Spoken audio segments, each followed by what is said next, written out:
मुझे माँ विंध्यवासिनी।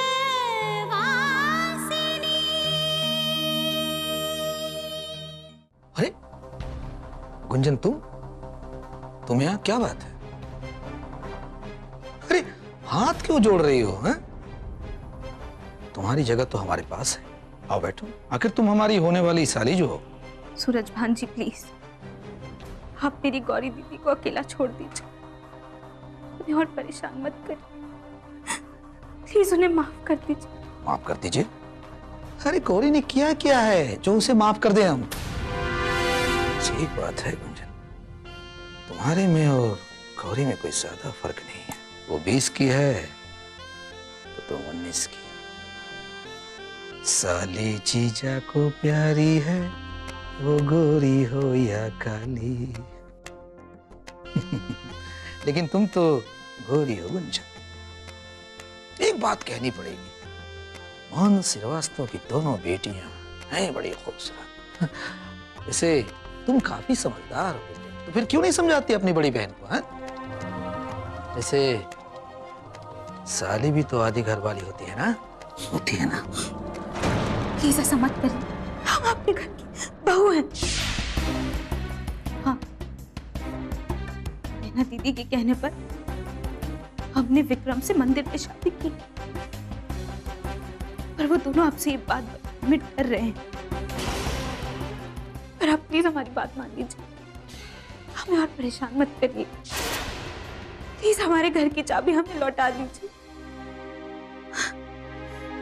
आपके कहने पर हमने ये झूठ कहा था कि बाबूजी ने आपको घर के पेपर्स दिए, लेकिन ये पूरी साजिश आप ही की है। गुंजन, तुम बहुत भोली हो। तुम्हें क्या लगता है कि हम बहुत बड़े बेवकूफ हैं? इस पूरे मिर्जापुर में एक पत्ता भी सूरज भान सिंह की मर्जी के बगैर नहीं हिलता। कि जितना भी कांड रचाया गया है ना, वो सब मैंने कमला से कहकर किया।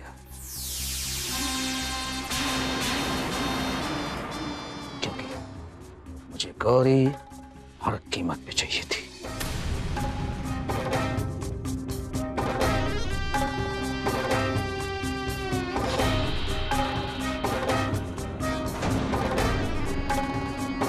विक्रम, मैना, गौरी और वो लोमड़ी से तुम्हारी भाभी, इन सबने ठाकुर सूरज भान सिंह को बेवकूफ बनाया। लेकिन अब नहीं, अब हमें जो भी हासिल करना होगा उसे हम खुद हासिल करेंगे।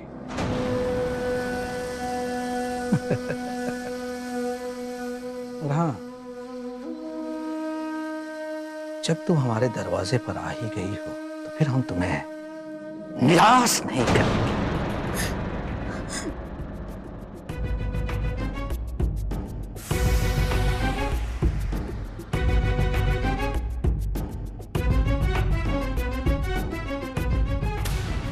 अगर तुम चाहो तो गौरी की कमी पूरी।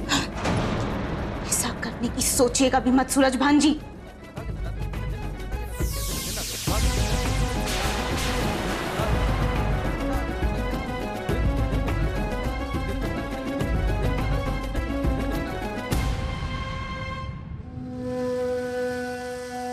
आज हमारे जंगल से गुंजन भी चली गई और तो गौरी, तुम्हें किसी तरह मेरे पास आना ही पड़ेगा।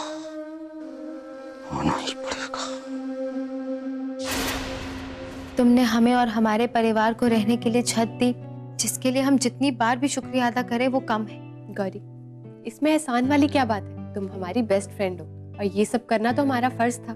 मुक्ति, हम जानते हैं कि माँ हमारा इम्तिहान ले रही है, वो हमारी भक्ति की शक्ति देख रही है, इसलिए हम हार नहीं मानेंगे। हमें उनकी परीक्षा में खरा उतरना है। अब वही हमारी भक्ति से खुश होकर हमें हमारा घर वापस दिलाएंगे। पूरा यकीन है हमें हमारी भक्ति पर। हाँ गौरी, हमें भी पूरा यकीन है गौरी कि माँ तुम्हारी जैसी भक्त को कभी निराश नहीं करेंगी।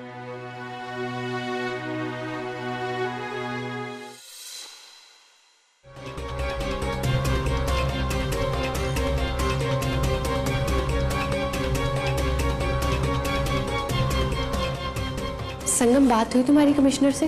हाँ मुक्ति, मेरी बात तो हुई उससे, और उनका यही कहना है कि कोर्ट कचहरी के चक्कर में समय बहुत खराब होगा, और सूरज भान के पास असली पेपर्स हैं, तभी तो पुलिस भी उसकी मदद करने आई थी। नहीं गौरी, तुम हिम्मत मत हारना, सब ठीक होगा। कोई ना कोई रास्ता जरूर निकल आएगा, है ना संगम? कोई ना कोई रास्ता तो जरूर बताया होगा तुम्हारे कमिश्नर अंकल ने। हाँ, एक रास्ता है। अंकल जी ये कह रहे हैं कि अगर उस मकान की पूरी कीमत सूरज भान को चुका दी जाए तो सब कुछ ठीक हो सकता है। ये क्या प्लान हुआ संगम?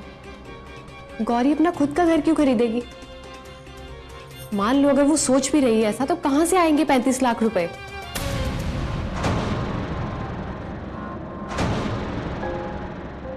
एक रास्ता है। क्या? एक रास्ता है जिससे हम पैसों का बंदोबस्त कर सकते हैं। एक मिनट।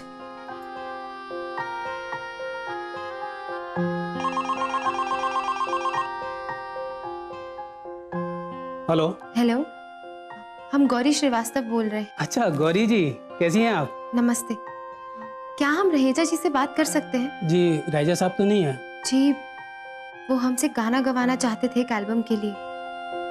तो क्या अगर हम तैयार हो जाते हैं तो वो हमारा एल्बम रिलीज करेंगे? अगर ऐसी बात है तो मैं राहेजा साहब से पूछ के बता दूंगा। एक बात पूछ सकते हैं, एक एल्बम रिकॉर्ड करने के कितने पैसे मिलेंगे? देखिए, ये तो एल्बम चलने के ऊपर है। अगर चल जाए तो 25-30 लाख रुपए तो आप आराम से कमा सकती हैं। Then no limit. Thank you so much ये इंफॉर्मेशन देने के लिए। जी। क्या हुआ गौरी? गौरी अचानक से क्या बात हो गई? हाँ गौरी, अभी तो तुम इतनी उदास थी, एकदम से तुम्हें ऐसी क्या तरकीब सूझ आई फोन पे? मुक्ति, हमने रहेजा जी को फोन किया था और वो हमारी एक एल्बम रिलीज करना चाहते हैं, और उनके मैनेजर ने बताया है कि अगर ये एल्बम हिट हो जाता है तो इतने पैसे मिलेंगे कि हमारी फैमिली की सारी प्रॉब्लम्स दूर हो जाएंगी। देखा गौरी, हमने कहा था ना, माँ विंध्यवासिनी सब ठीक करेंगी। जैसे ही नवरात्रे शुरू हुए और तुम्हारी प्रॉब्लम सॉल्व होनी शुरू हो गई, देखना धीरे धीरे सब ठीक हो जाएगा। सब माँ विंध्यवासिनी की कृपा है।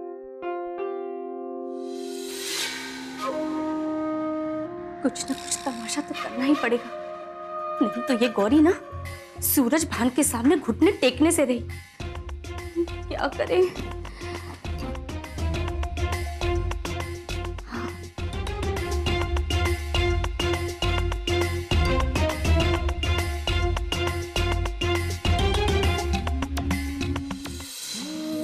तेरे इश्क में डूबा रहे दिन रात यूं ही सदा, मेरे ख्वाब से आंखें तेरी एक पल ना हो। कमला भाभी, टीवी की आवाज थोड़ी कम कर दीजिए, हमें पूजा करने में दिक्कत हो रही है। लिखे बार हाँ, ऐ काश के ऐसा भी एक दिन कमला, टीवी बंद करो। तू ही मेरा, मैंने बोला टीवी बंद करो।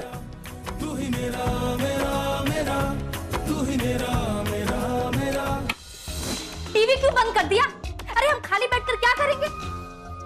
कमला, मुक्ति अभी पूजा कर रही है, और वैसे भी ये तुम्हारा घर नहीं है जिसमें तुम जो चाहोगी ना वो करोगी। आपके कहने का मतलब क्या है कि हम गवार हैं? देखिए, जीने का शऊर केवल आपको ही आता है क्या? अरे मन किया तो टीवी भी नहीं देख सकते। ऐसी मदद करने का क्या फायदा? एहसान जता रही हैं आप हम पर। वैसे भी ना तुम मुझे तेवर मत दिखाओ, हम पहले से ही जानते थे तुम्हारे परिवार की ना मदद ही नहीं करनी चाहिए थी। अभी क्या भी निकलो यहाँ से। क्या? दुल्हन चुप हो जाओ, दिमाग खराब हो गया क्या तुम्हारा जो बहस कर रही हो? हाँ? दादी, बहस ना ये औरत कर रही है, टीवी भी नहीं देखने दे रही हमें। तुमको जो कहना है ना बाहर जाके कहो, अब एक नहीं सुनेंगे हम तुम्हारी। देखा दादी, अरे कैसे बात कर रही है औरत? तुम क्या कर रही हो? आंटी जो कह रही है वो सही कह रही है। हमने तुम सबको बहुत परेशान कर दिया है, पर अब और नहीं। बस एक आध हफ्ते की बात है, हम किसी और होटल में जाकर रह लेंगे। गौरी, कहीं होटल में जाने की जरूरत नहीं है। और कहां से आएंगे होटल के पैसे? कहीं नहीं जाएंगे हम यहीं रहेंगे। अरे ये औरत को तो देखो, देख टीवी क्या देख रही, ऐसा जता रही है ना जैसे कि हम भिखमंगे हो। अरे एहसान जता रही है हम पर। मदद करना तो इसे आता ही नहीं है, हम सिखाएंगे इसे मदद करना।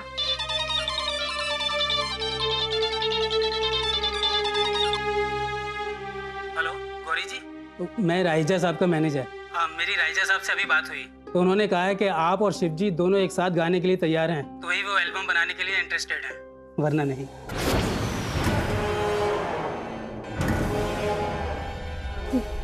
ठीक है, थैंक यू हमें बताने के लिए। जी। गौरी क्या हुआ, सब ठीक तो है ना? अब बहुत हो गया कमला, चुपचाप से निकलो, नहीं तो हम तुम्हारा सामान निकल के बाहर फेंक देंगे। हम पर दया कीजिए, बीमार बेटे को लेके हम कहाँ जाएंगे? दुल्हन की तरफ से हम आपसे माफी मांगते हैं। दादी आप प्लीज शांत हो जाइए, और भाभी आप भी, हम बात करते हैं।